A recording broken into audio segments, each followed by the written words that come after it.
All right, so this is the second version of this meeting. Thank you everyone for filling out the survey. Got some good results, everyone that responded. So for today, the idea is that we're gonna go through the second epic, this create visibility and transparency for our stage.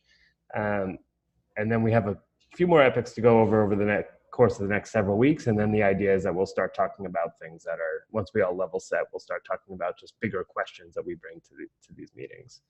Does that make sense? Okay. So I'm pulling up the epic. I will share my screen and not have my email or Slack open just in case of anything. No temptations. And let's see, share. Okay, everyone can see that, I think. So I actually, all of our epics and the CI/CD strategy page that Jason and I have been updating, as well as the rest of the CI/CD team, was recently reviewed by the executive leadership team. So Sid, Mark, Eric Johnson, some other people on there as well. And we got some positive feedback. They really liked the way that we were stating our goals. We had some constructive feedback. A couple of things that they mentioned were we weren't talking at all about how users can contribute. Like, is it possible that users will add new package manager clients in the future? And if so, how? Then there was just some minor like rhetoric criticism, just words that were phrased wrong. I was using the word artifacts in some places. I shouldn't be using that. Artifacts is a specific term at GitLab. And there was one other small change that I had to adjust, but overall the feedback was pretty positive. So it feels like we should keep doing the things that we're doing. And on this epic, the problem to solve here is really that, okay, so one, the goal that they really liked is this goal. That's what made me think of that. So to build a set of features that within 3 years will allow 90% of our customers to store all of their packages and artifacts in GitLab. I like that goal. And yeah, Sid and Mark liked it as well. So, but it's not just to store that information. We also have to present the data and the corresponding metadata to provide a seamless experience for building, testing, and deploying code. And for our current integrations, we do allow people to build and test and deploy code, but we're not really presenting them the data and metadata that they need to really empower their experience. So each registry should include relevant details, links, and evidence related to how our users are using software and how they're using external dependencies. So really for this epic, what it includes is user research for what data and evidence is required by users. We are about to this week close out the survey that we've been sending out. Marketing has one last blitz, so hopefully we can get to close to 200 participants, I think, but we're at like 140 now, maybe. We'll redesign the package and container registry user interfaces to include that metadata and streamline workflows for common tasks. We'll improve the user experience and make it easier to find and discover items in the registry by introducing features like sorting and filtering. We'll create greater visibility at the group and instance level by adding in new views that aggregate our customers' registries at those levels, and we'll support integration of specific metadata like Docker labels or NPM tags. That's really the goal of this epic, and the outcomes that we would like, and again, I'm happy to adjust these, is increase adoption by 10% by providing new capabilities, increase the adoption of the container registry. I was less aggressive just because I'm not sure in this epic how much we're gonna be able to redesign the UI, but increased by 5%. And then Ian is doing, creating these UX baseline scores for us with these jobs to be done stories where he's actually measuring, as a user, I want to accomplish this task. I want to publish a Docker image. And then he walks through all of the steps that need to be done to get there and rates the overall score for those sort of baseline jobs to be done. So overall, we'd like to see those improve from negative to neutral to positive, right, Ian? Okay. Correct. All right. And For the specific issues, these have been in motion for a bit. We've been working on this with a lot of stuff that, okay, so first we improved the navigation for the overall. Originally, the container registry, the dependency proxy, and packages were all under separate navigation items. We cleaned that up pretty early on in 12.1. We created a new API that would allow you to list the images and tags of a group, much requested feature. We just improved the navigation for our documentations before everything was spread out, like similar to how the overall navigation was. This is a huge improvement for me. And then I mentioned the survey that's going on right now to identify the data. So I think everyone's seen that survey. Then we have interviews planned starting in October. So we've been lining up, Ian's been putting together the discussion guide, and we're starting to line up candidates for people that will actually interview and get feedback based on their responses. And then more group level views. So API endpoint to list the packages of a group. We have that planned for 12.4 as a stretch goal. We want to allow users to sort packages. The packages list at the group level, that's also in motion. I think Nick's working on that. A group level container registry browser, another really highly requested feature. We want to differentiate between package types in the group level package registry. So right now we do have packages at the group level, but there's no way of it's just one long list of Maven and NPM and soon Conan. So we want to create a tab view that you could click and see, okay, at the group level, show me all my Maven dependencies or all of my NPM dependencies. Something we're working through now, and this is something that NPM does a great job at, and GitHub, I think, also does a great job with this, is showing contextual documentation for how to pull packages using the command line. So if you go to GitHub's tool or NPM, for example, you could see they provide little text code snippets that you could paste into your CLI and actually download and use those packages. So we'd like to do the same thing for each of our integrations. Then there's 2 design tasks here, which Ian will work on. So updating the design for the package registry to include the additional metadata. So this is everything that came from the user interviews and the survey, making sure it's incorporated into our design. Same thing for the container registry. Lots of stuff here. Couple of other things. So an API to delete files from a package. This is based on a request to be able to delete files from the UI, but first we're creating the API. Then next we'll allow users to delete the items from the user interface. And then in 12.6 and 12.7, hopefully we'll be able to start thinking about the metadata that we could add to the package registry and to the container registry UI. And I think there's a couple of sides of that. One side is what's all the GitLab data that we could add, like what pipeline created that Docker file, or what commit or what branches is that image based off of, or that package based off of. And then there's maybe specific metadata from Docker or NPM, for example, that we may want to include as well. So there's 2 sides to that. We'll see what the users say is most important, and more info on that to follow. And then a couple of other items in here. So we're add NPM tags to the UI. That's coming a little bit later. And then adding labels. These might be included as part of this redesign, but I wanted to have these up here as examples of how we could create MVCs of the redesign as well. And I think that's it. Yeah, that's it for this epic. Any questions or comments?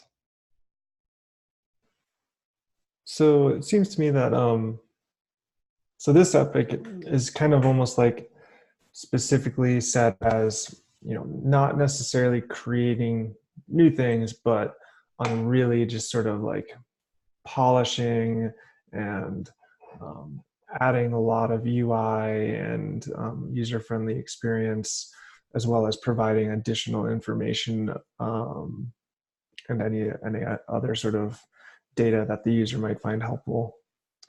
Yeah, I think so. I think it's taking what we have and squeezing the most that we possibly can out of it, because we have a product that's really useful. And if you looked at, for example, the container registry, I say this a lot, but the UI looks very similar to Docker Hub because we built it up using Docker Registry.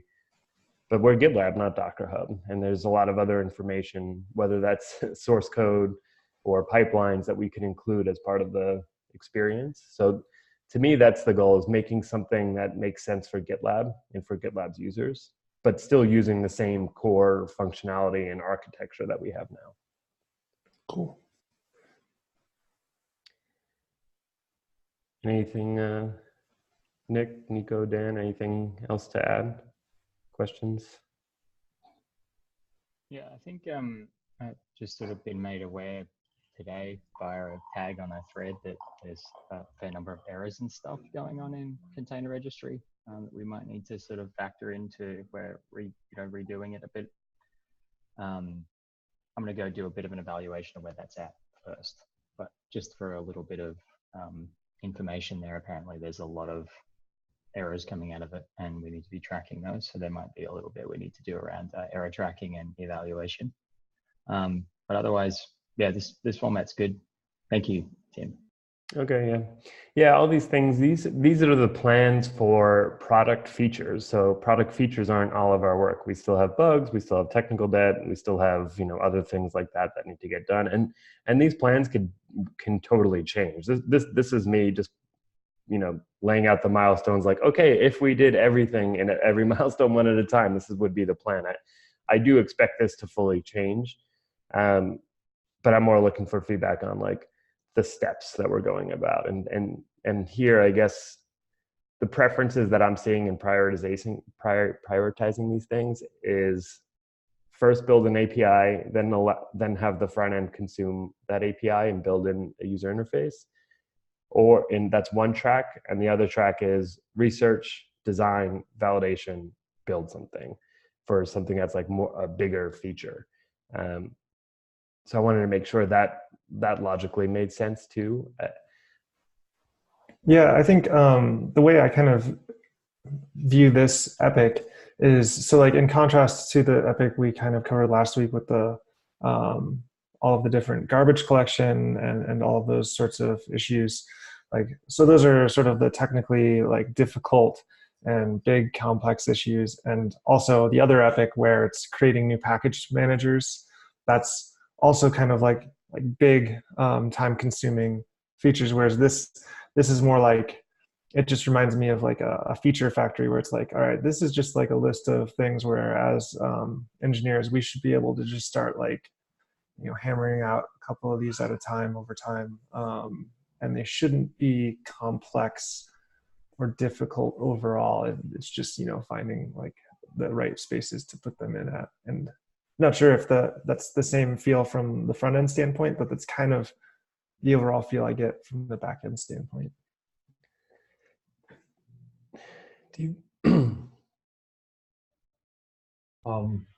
a comment on what Steve said is from the feeling that I got while working on the last issues that I got. I think maybe we need to consolidate a bit on the API or how we are like extracting the data from the backend. From one side, we are pulling out a JSON directly from the registry. From the other side, we are consuming an API. So maybe a little bit of this work should be involved too if we want to expand the API capabilities and like reduce the amount of code and interaction that we have. Was that for the container registry, the group level container registry? Mm-hmm. I think that's definitely, I could have a misunderstanding of this, but I think what has to be true is we have to start persisting that data that goes into the container registry. Right now, I think we're using the Docker API for populating that data, right? So we'd have to, and that to me, I was just about to ask what everyone thought the biggest risk of this was. And I think for me, just figuring out how we will populate the data from either GitLab's backend, like what branch or commit something is on, to the actual Docker metadata, like what image was actually pushed to the container registry. Yeah, I think in terms of risk, or difficulty in general. The metadata prevents some interesting challenges from each specific section. So from what I've kind of glimpsed, seeing different users and customers chat in various issues, oftentimes the metadata they would like to see is comes down to pretty much just displaying all of the information in a YAML file or in whatever the config file is for that specific package manager, like the package JSON, just like listing all of that out, but in a user-friendly way. And so there is a technical challenge of if we want to have like a common display between all of these different systems, but that data is coming from all of these various file types or places like Docker, Registry, consolidating and sort of generalizing that will be a little bit of a challenge. And then of course, from the other aspect, there's the working in the GitLab items. And I think that'll be a little bit easier to generalize because they are all connecting to the same systems once they've hit GitLab. But certainly, you know, a lot of different things to work through. Okay. Any other questions on this, or maybe we can actually cover the next epic too and fast forward a little bit. Okay. I'll move on to the next one, which is this: expand our user base by supporting additional package managers, and share my screen. Move you all over. Okay, so I think the goals of this one might be a little more straightforward. So one, ensure that that we maintain a prioritized discoverable list of planned integrations. I get asked questions from all kinds of people about what's the order, what's the which priority, where does this one stand? And I'm constantly getting new, the GitLab sensing mechanisms is the word they would use for setting priority order. And it's a balance, because I have customers that are asking for .NET and Composer as our most highly requested features, but dog fooding, we really want support for Ruby gems and Linux packages. So we have to figure out the best way to balance that in terms of priority. And I'm working with the infrastructure and distribution teams to help understand their priorities and urgency behind it as well. So below there is a prioritized list that I'm currently working off of. So we want to support the most common programming languages. It's funny, when we were going through the CI/CD strategy with Mark, he's like, are we going to cover every language or just the top 10, just the top 15? For now, it feels like 10 is a good number, but maybe we'll expand past that. But 10 feels like we could probably cover more than 80% of the market by covering the top 10 integrations. And then this is probably a loaded sentence, but standardizing the implementation and user experience for each integration. So for me, this means that we have a standard way of authentication. So we're always ideally saying that you could authenticate with the personal access token. We support the same instance group and project level endpoints. We have a similar, method for how they can interact with the user interface, and they're allowed to build, publish, and delete images from CI using the CI tokens. I think if we get those things right, there might be other ones that I'm not aware of, and I'm sure there might be some architecture changes that we want to make for how they function overall. But I think for now, from at least the user experience, those are the things that I see that we want to standardize. And maybe I should identify those here. That might be helpful. I was going to say, that kind of sounds like an MVC for any new package system or manager. Yeah, I think the big call out here for me, as far as standardizing across package managers, I think is that we ought to be, I think it's worthwhile considering how to make this GitLab-y as part of this process, what makes sense from a data perspective. At least in my head, as Steve was mentioning before, displaying everything in a package from the package JSON in a user-friendly way. I think when we start talking about standardizing the view of what we display for each of these different package managers.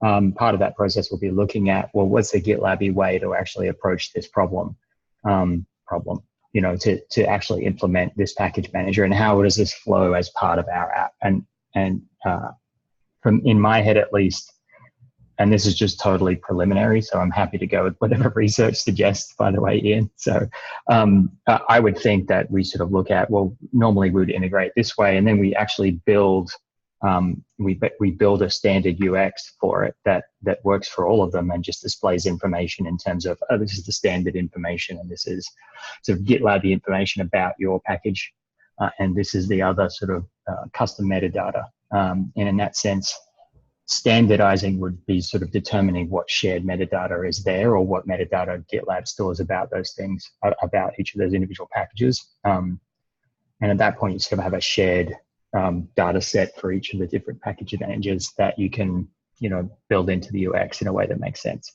But I feel like there's a whole lot of work there in terms of sort of figuring out the commonalities between each of them, determining how they interact with the rest of the system and how our users will interact with them. That I'm sure Ian is already doing a lot of work on, or is it rolling around in the back of his head? Because, you know, it take a lot of investment there in time, I think.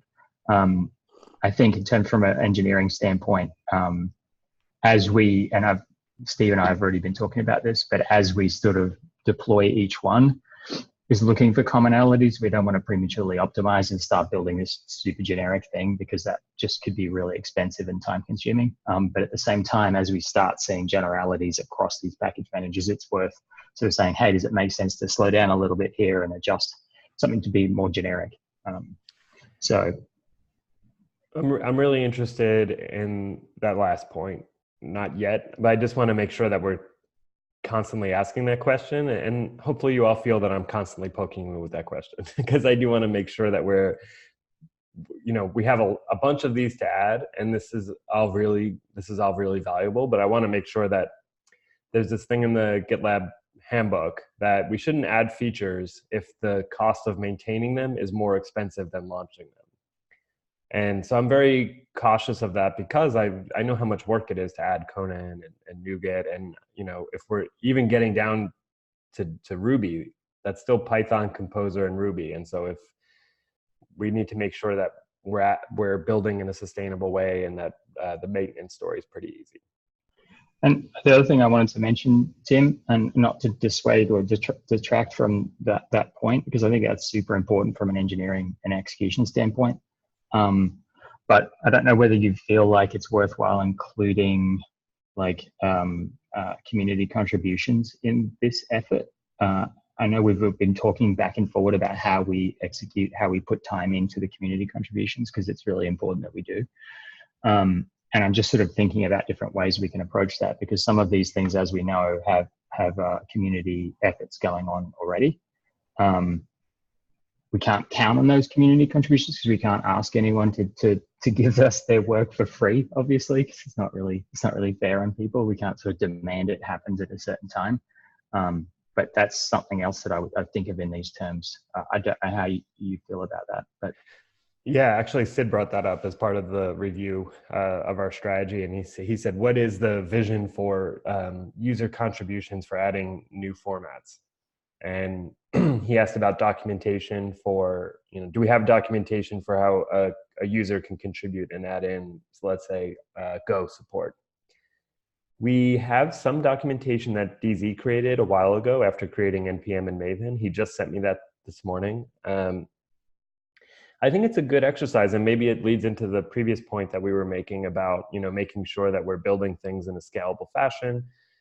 And I'm obviously will yield to the engineering team on this, but it feels like maybe once we get through Conan and probably halfway through NuGet, we'll have a really good sense of what's involved for adding in support for new package managers, and maybe some documentations and best practices would be a good time to create that stuff, because we'll have that experience and we'll have these opinions, and I'm thinking about it right now from a product perspective, like, oh, the MVC should be instance group level auth with this CI job token. But maybe from the engineering perspective, there's like a similar set of steps, like, okay, first cover, upload, and delete. Those are the most important things. And that's really all the MVC should be. And then beyond that, then we'll include search or whatever, something like that. Yeah, and Steve, I think Steve's already got a little bit of a thought process going right now on his experience implementing a couple of the features that he has and working through Conan. And I feel like that's a good place to start. And we have had a conversation about how we sort of document the process and what it looks like. I think as we have more people join the team, it'll be a little bit easier. People won't be sort of like so focused in a specific area because we're pretty lightweight right now on the back end side at least. So for me, I think I'd like to see some of that be expanded into some useful documentation for community contributions. Here's a good place to start, like you said. Watching the composer effort that's going on.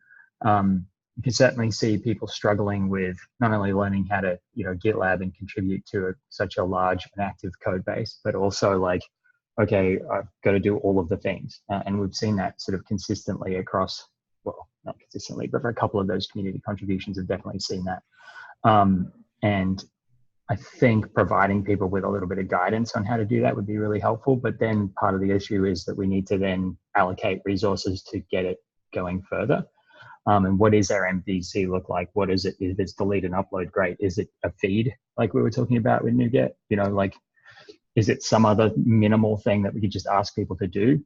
But if we say that, then that doesn't necessarily satisfy their specific need with that package manager, right? So if they're trying to contribute, I would imagine often it's people who go, oh, well, I want to use this for myself and it's not here, so I'm going to add it. And if we say, just do this bit, they'll be like, yeah, but that's not useful to me. I'm going to keep doing more of it. So I think what my sense is allocating people to assist on a regular schedule each week, spend an hour or two working through whatever community contributions we have.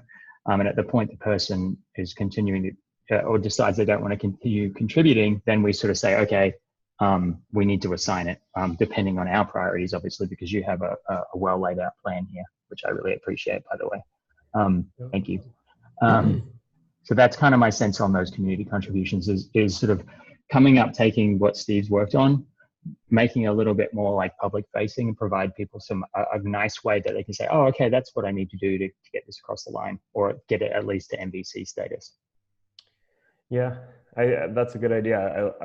I like that. And hopefully we can help, the users that are taking on these projects are motivated to get this. I know the person working on Composer is pretty motivated to get that through. They've done a lot of work, so hopefully we can help them. Yeah, super impressive and really awesome to see that person like putting in so much energy. So it's really important that we actually focus and spend some really good focus time helping the community contributors, because if we don't, we risk actually burning those people out without the support that they need.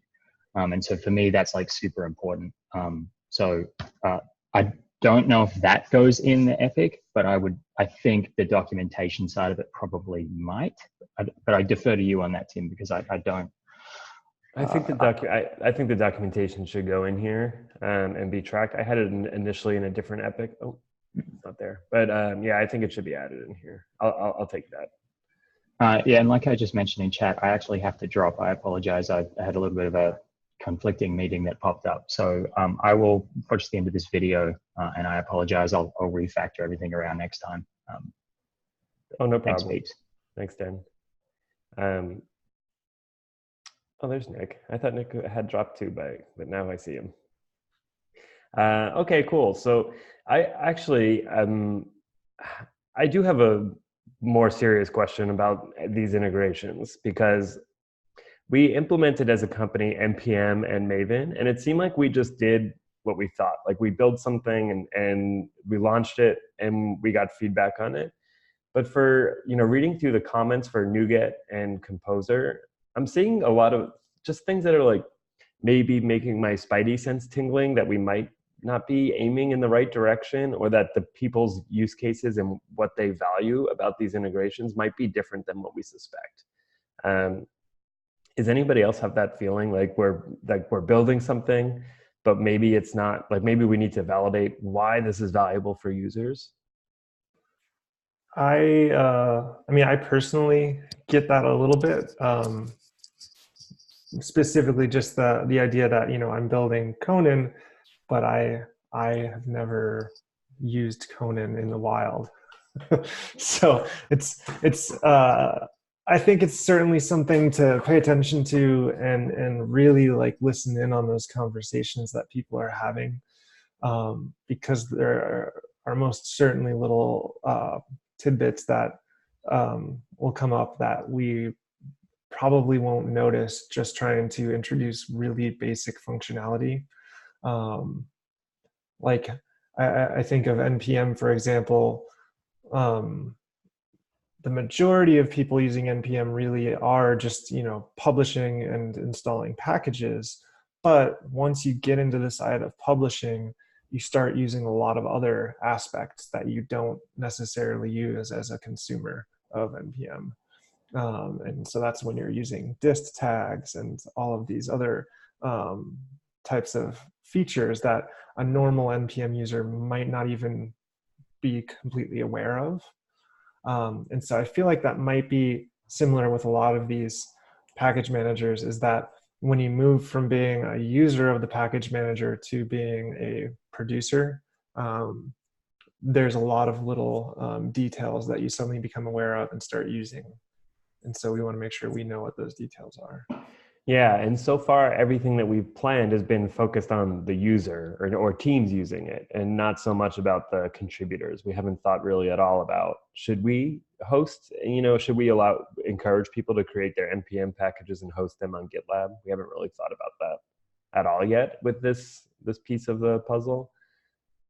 I'm thinking that maybe for NuGet and Composer, I could start reaching out. For Composer did yesterday. I think I'm going to have a more concerted effort for talking to users about this and I just want to hear them say why this is valuable for them and what they need. The NuGet piece was weird for me because so many people were chiming in and saying, I just want a feed. And I'm like, well, what does that mean? Because aren't we giving a feed? And how do you create a feed if you're not, if you don't have the ability to authenticate and publish things? But they were so persistent in saying, oh, we just want this feed. And then in Composer, people were so opinionated on it, a certain naming convention, and really like providing, saying, well, I need it to be this way or else it doesn't make any sense. So I think for me, I moved NuGet back an iteration because we were working on Conan, but also because I think I'm having this like I said, this little spidey sense tingling that I think we need to think about or verify why it's valuable for users. And maybe there's something that comes out of that allows us to build a smaller MVC or a product that's more targeted for what their needs are. I think naming is a really big topic when it comes to all of these, because if we sort of define you can only name packages in this one way, that lends itself very well to utilizing like CI pipelines and having things auto build and then auto be consumed throughout other projects. So it works really well for that because nobody would care as much what the project or what the package is named. But if we do want to get into the space more of, trying to host more open source projects, like, they're not going to want to have this huge file path involved in the project name because it's not very discoverable from the community standpoint. And so I think there's sort of two ends there. There's the side where no one's going to even see the package name and it's just going to be like automatically created and used, versus, how do we also make them discoverable and useful for like open source and situations like that. It feels like there's, go ahead. And I just wanted to add something about open source. I think open source open a discussion around where you can't standardize. Because for example, for NPM, or Yarn, well, whatever, NPM registry, adding tools for like package creator that want to go open source, I don't think it's going to bring a lot of benefit, at least on the short run, because it's difficult to shift registry. So you actually do it only if there is a company requirements around it or project requirements around it. But if you want to spread your package, you want it on like the registry that easy to access and easy to consume by the user, because your aim is to like deliver as much as possible. Well, probably for example, Python is the same way. If you want package to be open source and reachable, you put it on the default registry, because that's what's easy to spread. I don't know about other registry, but I think we will need to consider case by case on this. It feels like there's some value in just seeing what's in your registry, even if that's in everything is hosted in NPM or NuGet. It seems like just being able to see that within GitLab next to your source code would be valuable. Then it feels like maybe for some users at larger customers, they want the ability to have a private registry that's not hosted on NPM or NuGet, and they want the ability to like no one else to see this, no one else to access it except for their teams. And then it seems like there's also a subset of people that are interested in, well, I want to create my own NPM package and I want to host all of the code and everything on GitLab, but I want it to end up on NPM. And I think thinking through there might be more, I could be missing a value, but thinking through what are the size of each of those markets. And is it a step function like that? Like, can we look at it and say, okay, well, really just providing a feed of whatever you have hosted on NuGet is valuable, and that'll meet the needs of 60% of our customers.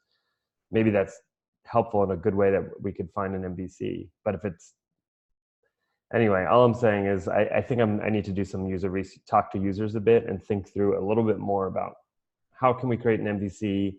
How can we really drive in on value for users? And how do we make sure that we're building things in the right way, whether that's naming conventions or authentication, or how we handle multiple registries, things like that. So I think I'm going to follow up on that stuff in this milestone. One quick note on these issues. All of these are pretty straightforward, except for this Helm charts one. This Helm charts one is a little bit different, because really what we're talking about is adding Helm charts to the container registry. People are already doing this. You could do this now with Helm v3, that basically they switch the backend to use a container registry as storage. And it kind of works on the platform, but we're not displaying any of the data. So we don't show like when it was uploaded or updated, and it shows us 0 bytes. I think this is something that we could do pretty quickly, because we've added in support for other container types. Stan has done it pretty quick. So this might be one that's a little bit more straightforward. But other than that, so far, these are all like similar to how we've done NPM and Maven. And then this is the current list. So, we get through PyPy, Ruby, and then we get to some of the Linux stuff and Go. And I have Swift on here. Not many people have asked for it. GitHub's covering it. So we'll see how this gets prioritized. But I wanted to at least leave it up there, and then we could validate to see if it's useful. Okay. Just a quick question. It says in our goals for this task, doesn't it, that we were going to pick perhaps 10 for the most common programming languages. I wondered how the most common programming language were determined. Is that the most common program in languages used worldwide, or is that the most common programming languages used on GitLab?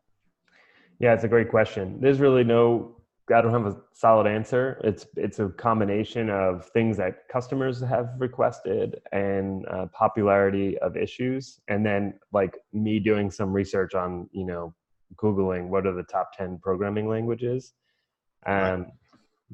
But we don't have a good answer on which languages are being used on GitLab. We actually don't have that data right now. Like, we can't say, looking at all of the repos on GitLab, how many repos are using Ruby versus Python. We actually don't know that answer.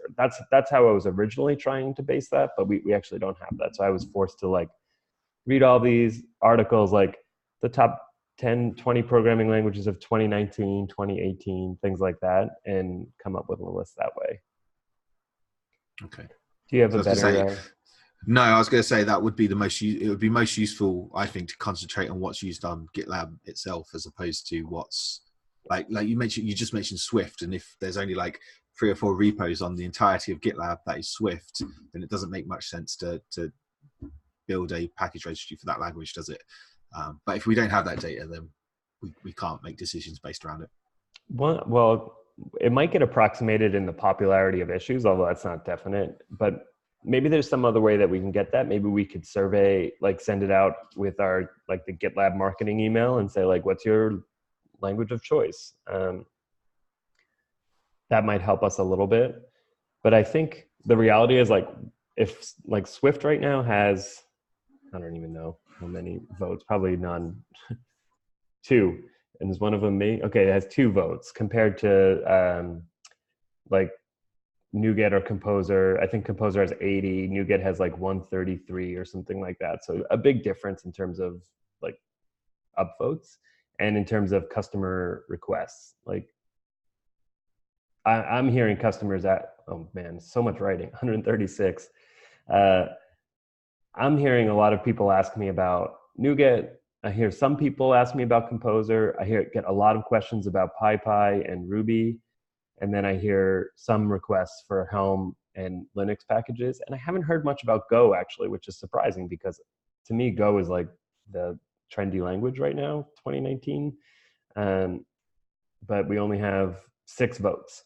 So the reality is, I don't know if this doesn't get upvoted and I don't hear it from customers, we might not prioritize it. We might not actually get to it unless we had a specific internal use case where we were saying, okay, this could help us dog food the product if we could support this.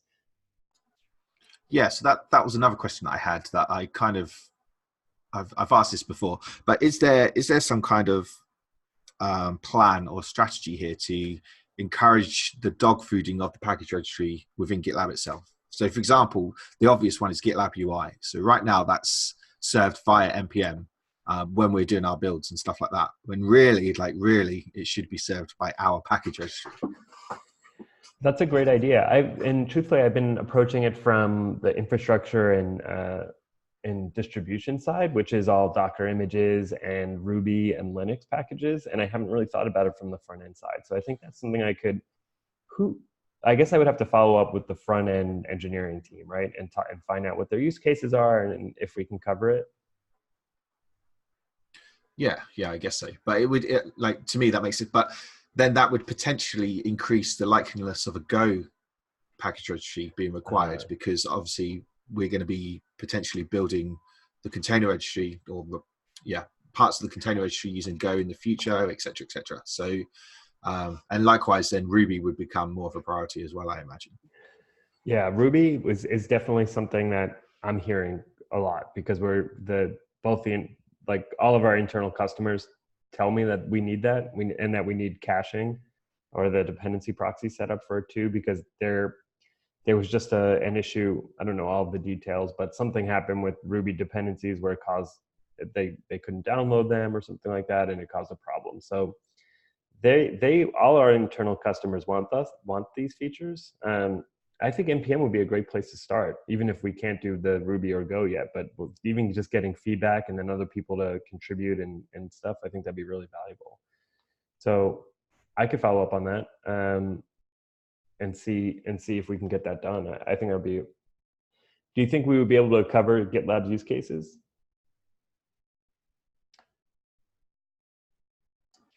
Yeah, I think so, because I don't think we actually use NPM for anything specific other than hosting the package. I don't think we're on there using any of the features, like not heavily using any of the features or anything as far as I'm aware. This is like, I don't know for sure. So yeah, I don't see it being a huge problem, but at the same time I don't know, so we'd have to, it'd be interesting to reach out to the front end team and like actually find out what their thoughts are on this matter. I think that'd be really interesting. Yeah, I agree. I could take that action item. I think it could also open like some door for more more like internal packages and more internal utility being published, because we could use like the GitLab scope to release all internal stuff.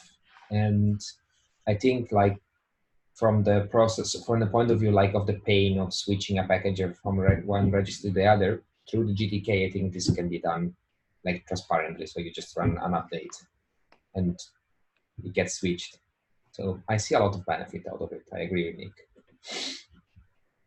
Yeah, I'm a big fan of that, and hopefully we get, other people will contribute and get frustrated by something and then say, oh, we really need this, and we'll find out, get more feedback. So that'd be great. I'll follow up with the front end engineering team.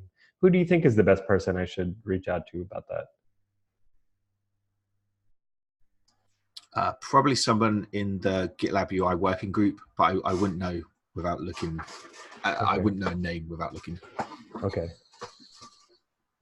Cool. I kind of wonder actually, like, so with GitLab UI, if the package version is increased, that's a manual action. Somebody actually has to manually go and update package JSON and then create a whole MR for that, just to bump up the version of GitLab UI in the product. So like potentially one of the features that we could look at here or consider dog fooding is a way to alert the GitLab project that a new version of the package has been published and that it's available to upgrade. And so we could potentially look to eliminate that part where somebody has to manually go and update package JSON and create an MR for it, get it reviewed and get it pushed through the whole MR process. So we could somehow, maybe not automate that, but have a better way of presenting that to the user, And we get that request for Docker images too all the time. Like, alert me when the newest version of this image gets updated and prompt me to do something. Or some people even say just automatically rebuild it. I like that idea a lot. I think that would be really useful. Okay. Just a general question with regards to like all of these epics. So in the first one we covered today, there was that the sort of like the 3-year goal. Is that 3-year goal kind of encompassing of all of these initial epics that we're focusing on? Is that the idea? There might be more. All these through. Yeah, there might be more, I think, but because we have these 5 epics. I think if we cover these, and there's probably one other or two that we're not seeing yet, just because we haven't gotten far enough yet. But I think that would get us a good percentage of the way, because we will have covered all of these management features. We will have covered a lot of the UI. We'll have covered the like adding in new integrations. We'll have covered improving like performance, so rolling out the dependency proxy. I think it gets us a good percentage of the way there, although there's probably other things like thinking about how do you get such a large percentage of users to use the feature. There's other probably like marketing that we need to do and outreach, and probably like getting ahead of it in terms of like, how do you migrate from JFrog to GitLab? We don't really have a story for that yet. Like, we're just saying, okay, you users or customers, you have to figure that out on your own. But we do provide clear migration paths from GitHub to GitLab, for instance, or Bitbucket to GitLab. So I think that could be a whole nother avenue that if we really want to reach that high percentage, we're going to have a good migration strategy from Nexus and JFrog to GitLab. So I think that'll be another really key area. I'm not sure when we would tackle that. That would probably come after some of these epics, or as we get customers that are saying, I'm canceling JFrog, you have enough features, like now how do I migrate? And then we're going to scramble to figure out how to answer that question. Cool. All right, I think that is actually, with that question, we're out of time. Anything else that we wanted to mention quick? Questions, comments? Okay, so I think next week we'll finish going through the final 2 epics. Those should be much quicker. That shouldn't be a problem to cover those. And then I think what I would like now is if, Nick, I know you mentioned a couple of weeks ago before we had this meeting, you brought up the AMPM. Can we, dog food that internally? Just start adding questions like that to this doc. For conversations that we could, have in this meeting. Like, should we dog food our own product, or is there a faster way to MVC new package manager integrations, or what will we do for dependency scanning or something like that? This way we could start to have these, the topics that are in your heads and in our heads. and we could start talking about those versus like just me presenting, here's what the plan is, and level setting and getting feedback and adapting on it. And then we could start to, like, as a team, synthesize that information and ask these bigger questions. Okay. All right. Thank you, everyone. And I'll talk to you later. Have a nice rest of your day. Bye. Bye.